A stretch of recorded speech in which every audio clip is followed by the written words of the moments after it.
Ajmal Amir Kasab has been convicted of all charges. The court said that he has waged a war against the nation. He's been found guilty of murder.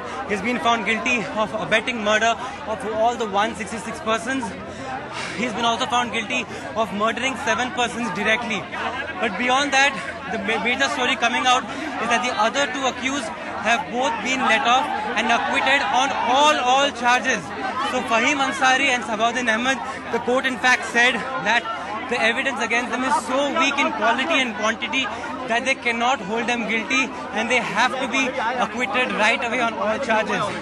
But of course, the major news also that the court did find that Hafiz Saeed, that the entire plot was conspired in Pakistan itself, that many of the absconding accused, and the court very consciously named Hafiz Saeed and Hakim Rahman Lakhvi, saying that they are part of this entire conspiracy and they were involved in the conspiracy. Catch your breath in just a minute, but the big story coming out that both the co-accused have been let off. Ajmal Kasab held guilty on all his charges. Now the larger conspiracy angle, the fact that the conspiracy was hatched in Pakistan. You said Hafiz Saeed was named, Zakiur Rahman Lakhvi's role was also talked about. Tell us a little bit more about that. Did the Mumbai police manage to get enough evidence against him? Well, the court said that the court was depending on all the eyewitness statements of plenty of the accused, and they said most of the eyewitness accused were blemishless. That's the word they've really used.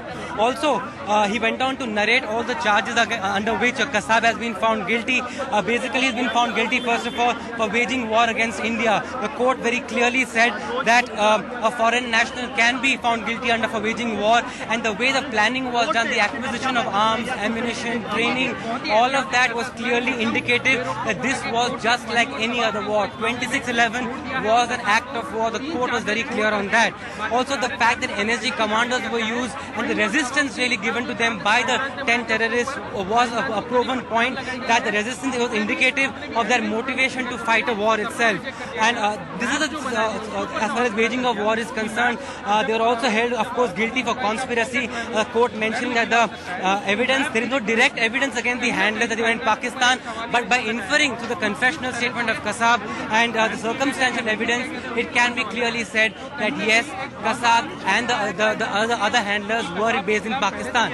As far as Kasab's confessional statement is concerned, we have seen how many times he has kept retracting, but that confessional statement, the first one that he came to the magistrate court, has been accepted in toto, saying the judge has said that going by it, generally we can say that the confessional statement was true and genuine, and based on that he says that many other facts come to light. Tuba.com